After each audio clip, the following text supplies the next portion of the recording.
નમસ્તે વિદ્યાર્થી મિત્રો, કેમ છો? હું ગામિત પલ્લવી શ્રી સત્યસાઈ લક્ષ્મી મોહન વિદ્યાલયમાં આપનું હાર્દિક સ્વાગત કરું છું. સ્ટાન્ડર્ડ 3 સબ્જેક્ટ ઇંગ્લિશ અને આજનો આપણો ટોપિક છે વોટ ઇઝ ધીસ? આ શું છે? તો ચાલો હવે આપણે શીખીએ. વિદ્યાર્થી મિત્રો, હવે આપણે જોઈએ unit 6 what is this. What એટલે શું, ઇઝ એટલે છે અને ધીસ એટલે આ. તો શું અર્થ થશે? આ શું છે? તો ચાલો હવે આટલે પ્રાણી, પક્ષી, ફળના ચિત્ર આપવામાં આવ્યા છે, બરાબર?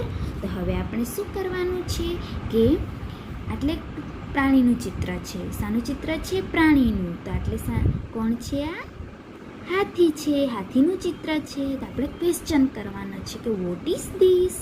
આ શું છે? આપણે કોઈને પૂછવું હોય તો આપણે કહી શકીએ કે આ શું છે. આપણે એનો આન્સર આપવાનું કે આ પ્રાણી છે અથવા આ પક્ષી છે. એ જ રીતે અહીંયા હાથીનું ચિત્ર છે. તો આપણે કહીશું વોટ ઇઝ ધીસ? આ શું છે?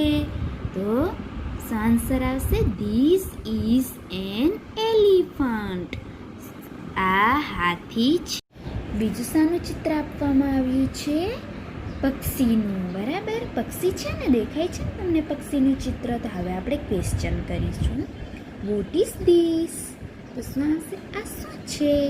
તો આપણે શું કહીશું? પક્ષીને શું કહેવાય? બર્ડ. તો શું કહીશું? This is a bird. આ પક્ષી છે. ઓકે, હવે બીજું ચિત્ર જોઈએ. શાનું ચિત્ર આપવામાં આવ્યું છે? સફરજનનું. ઓકે, ફળ છે. સફરજન શું છે? ફળ છે. તો આપણે ક્વેશ્ચન કરીશું.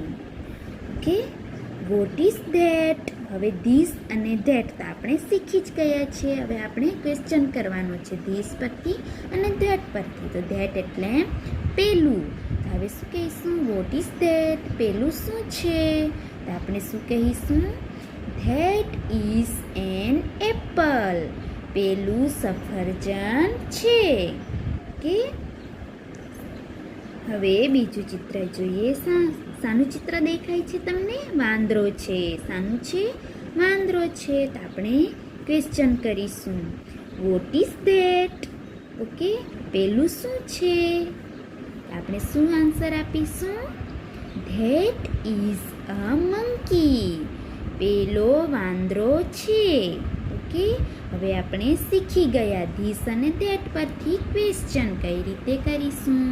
ઓકે, તો હવે આપણે જે જોઈએ વસ્તુ, પક્ષી કે પ્રાણી વિશે જાણવા માટે વોટ શું વડે પ્રશ્ન પૂછાય છે, તેની સાથે ધીસ અથવા ધેટનો ઉપયોગ થાય છે. હવે આપણે શીખી ગયા કે કોઈ પણ વસ્તુ હોય, પ્રાણી હોય કે પક્ષી હોય, તો હવે આપણે તેને એટલે એના વિશે પૂછવું હોય તો વોટથી ક્વેશ્ચન કરીશું. એની સાથે શાનો ઉપયોગ કરીશું? ધીસ અને ધેટનો. કે આપણે શીખી ગયા છે ધીસ અને ધેટ વિશે, બરાબર? ધીસ એન્ડ ધેટની સાથે ટુ બી ક્રિયાપદનું વર્તમાન કાળનું એક વચનનું રૂપ ઇઝ આવે છે. ઓકે, ટુ બીનું રૂપ કયું છે? ઇઝ વાપરીશું. સાથે ધીસ અને ધેટ સાથે શાનો ઉપયોગ કરીશું? ટુ બીનું રૂપ ઇઝનો ઉપયોગ કરીશું. ઓકે વહાલા વિદ્યાર્થી મિત્રો, તો આપણે શીખી ગયા. ઓકે, એ રીતે આપણે ક્વેશ્ચન કરવાના છે.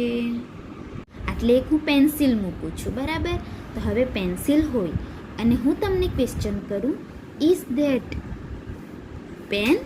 તો તમે શું આન્સર આપશો? No, that is not pen. Okay, that is not pen. ના, પેલી પેન નથી. No, it is not. ના, તે નથી. Okay, no, it isn't. ના, તે નથી. બરાબર? તો આપણે એ રીતે આન્સર આપવાના છે, બરાબર? ક્વેશ્ચન એ રીતે પૂછવાના છે અને એ રીતે આન્સર આપવાના છે, બરાબર? તમને ખબર પડી ગઈ વહાલા વિદ્યાર્થી મિત્રો? ઓકે, એટલે ક્વેશ્ચન પણ, પ્રશ્ન પણ આપવામાં આવ્યા છે અને જવાબ પણ આપવામાં આવ્યા છે, બરાબર? એટલે તમને બરાબર ખબર પડી ગઈ હશે કઈ રીતે પ્રશ્ન પૂછી શકાય છે, કઈ રીતે આન્સર અપાય છે. ઓકે, તો હવે આપણે ફન ટાઈમ જોઈએ. બરાબર? ફન ટાઈમમાં શું છે કે ચિત્રો જોઈ કૌંસમાં આપેલા શબ્દોનો ઉપયોગ કરી પ્રશ્નોના ઉત્તર લખો. ઓકે, કૌંસમાં કેટલાક શબ્દ આપવામાં આવ્યા છે. બરાબર, આપણે ચિત્ર જોવાના છે અને ચિત્રને જોઈને આપણે આન્સર એટલે જવાબ લખવાના છે. એટલે ફર્સ્ટ એક્ઝામ્પલ છે. બરાબર, એક્ઝામ્પલ પહેલું શું છે? પહેલું ચિત્ર સફરજનનું છે. બરાબર, અને આપણે પ્રશ્ન પૂછવાનો છે કે વોટ ઇઝ ધીસ? ઓકે, અને કૌંસમાં કેટલાક શબ્દ આપ્યા છે, એપલ અને ટમેટો. તમને શાનું ચિત્ર દેખાય છે? એપલ છે. બરાબર, સફરજન છે. તો આપણે કઈ રીતે જવાબ આપીશું? This is an apple. Okay, this is an apple. આપણે સફરજન છે એટલે કૌંસમાંથી સાચો શબ્દ શોધીને આપણે લખવાનો છે. તો ધીસ ઇઝ એન એપલ, આ સફરજન છે. બરાબર, આપણે સાચો શબ્દ શોધી. બીજું શાનું ચિત્ર છે? હવે આપણે જાતે લખવાનું છે. બરાબર, બીજું છે બેટ છે. બરાબર, તમે દડો રમો છો ને, એ બેટ છે. તો આપણે પ્રશ્ન પૂછવાનો છે કે vote is that? Okay, that પરથી અને ધીસ પરથી પ્રશ્ન છે. બરાબર, પેલું શું છે? તો આપણે હવે કૌંસમાં આપવામાં આવ્યા છે શબ્દ બેટ અને બોલ. તો શું આવશે સાચો શબ્દ? કે ધીસ ઇઝ અ બેટ. શું આવશે? ધીસ ઇઝ અ બેટ. બરાબર, આ બેટ છે. બીજું શું છે? શાનું ચિત્ર છે? બસનું ચિત્ર છે. બરાબર, બસનું ચિત્ર છે. તો આપણે અહીંયા ક્વેશ્ચન કઈ રીતે કર્યું છે? What is this? આ શું છે? તો આપણે કૌંસમાંથી સાચો શબ્દ શોધીને શું લખવાનું છે? ધીસ ઇઝ અ બસ. આ બસ છે. ઓકે, બીજું શાનું ચિત્ર છે? એટલે ઘુવડનું ચિત્ર આપવામાં આવ્યું છે. બરાબર, ઘુવડને શું કહેવાય ઇંગ્લિશમાં? આઉલ. તો આપણે એટલે વોટ ઇઝ ધેટ? ઓકે, પ્રશ્ન પૂછવામાં આવ્યો છે વોટ ઇઝ ધેટ. તો કેવી રીતે જવાબ આપીશું આપણે? That is an owl. Okay, that is an owl. આપણે એન મૂકીશું. ઓકે, પેલું ઘુવડ છે. બરાબર, બીજું શાનું ચિત્ર છે? રીંગણનું ચિત્ર છે. તો રીંગણને ઇંગ્લિશમાં શું કહેવાય? બ્રિંજલ. ઓકે, કૌંસમાંથી આપણે સાચો શબ્દ શોધવાનો છે. બરાબર, બ્રિંજલ કહેવાય છે. What is this? આ શું છે? આપણે શું આન્સર આપીશું? This is a brinjal. આ રીંગણ છે. ઓકે, બીજું શાનું ચિત્ર દેખાય છે તમને? શાનું ચિત્ર છે? ઘોડો છે. બરાબર, હવે ઘોડાને ઇંગ્લિશમાં શું કહેવાય? હોર્સ. ઓકે, શું કહેવાય? હોર્સ. તો આપણે કૌંસમાં જે સાચો શબ્દ છે એ શોધીને આપણે જવાબ આપવાનો છે. તો વોટ ઇઝ ધેટ? પેલું શું છે? તો શું આવશે? હોર્સ, ઘોડો. તો શું લખીશું? That is a horse. શું આવશે? આ ઘોડો છે. બીજું શાનું ચિત્ર છે? ટોપી છે. ઓકે, આપણે કઈ રીતે ક્વેશ્ચન કર્યો છે? What is this? તો ટોપીને ઇંગ્લિશમાં શું કહેવાય? કેપ. તો કૌંસમાંથી સાચો શબ્દ આપણે શોધીને લખવાનો છે. શું આવશે? This is a cap. Okay, this is a cap. બીજું શાનું ચિત્ર છે? મરઘી છે. શાનું ચિત્ર છે? મરઘીનું. તો ઇંગ્લિશમાં મરઘીને શું કહેવાય? હેન. શું કહેવાય? હેન. તો આપણે સાચો શબ્દ શોધીને આન્સર આપવાનો છે. What is that? That is a hen. શું આવશે? That is a hen. પેલી મરઘી છે. ઓકે, બીજું શાનું ચિત્ર છે? ચોપડીનું પુસ્તક છે. બરાબર, તો આપણે કઈ રીતે ક્વેશ્ચન કર્યો છે? What is this? શું આવશે? This is a book. Okay, ઇંગ્લિશમાં શું કહેવાય? Book. This is a book. બીજું શાનું ચિત્ર છે? નારંગીનું. શાનું ચિત્ર છે? નારંગીનું. તો શું આવશે? Vote is that? પેલું શું છે? તો આપણે નારંગીને શું કહેવાય?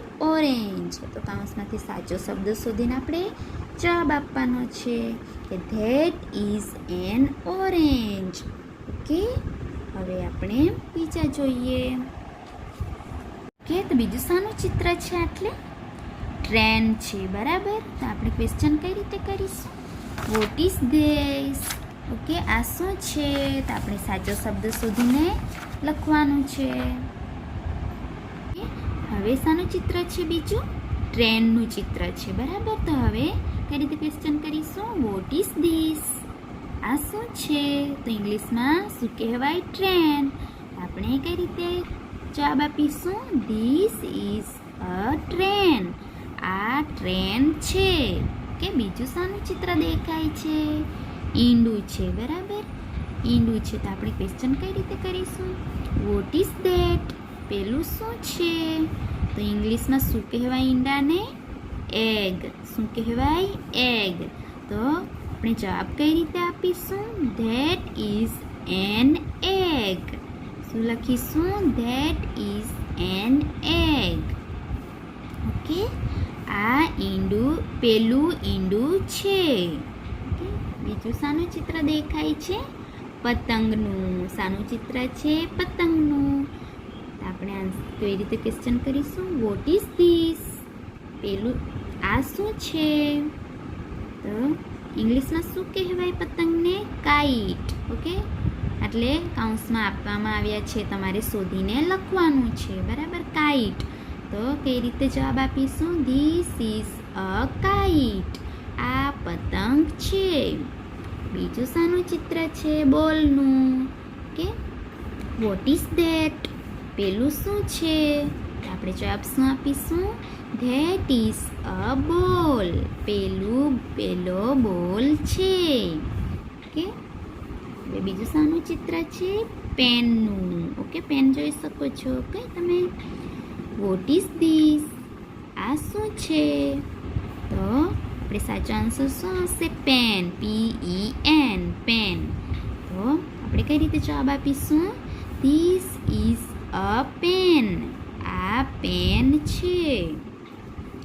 બીજું શાનું ચિત્ર છે? ટમેટું. શાનું ચિત્ર છે? ટમેટું. What is that? પેલું શું છે? તો આપણે સાચો જવાબ શું હશે? ટમેટો. સાચો જવાબ શું આવશે? ટમેટો. એટલે કઈ રીતે લખીશું? That is a tomato. Okay, બીજું શાનું ચિત્ર દેખાય છે? સસલાનું. What is this? આ શું છે? તો જવાબ શું આપીશું? ઇંગ્લિશમાં શું કહેવાય સસલાને? રેબિટ. શું કહેવાય? RABBIT, rabbit. This is a rabbit. આ સસલું છે. કે હવે તમારે શું કરવાનું છે? આ કૌંસમાંથી સાચા જવાબ શોધીને તમારી જાતે લખવાનું છે તમારે. ઓકે, અને આ ખાલી જગ્યા તમારે પૂરવાની છે, બરાબર. તમારે આ વાક્યો લખવાના છે. જવાબ, આન્સર તમારે લખવાના છે તમારી બુકમાં. ઓકે વહાલા વિદ્યાર્થી મિત્રો, થેન્ક યુ.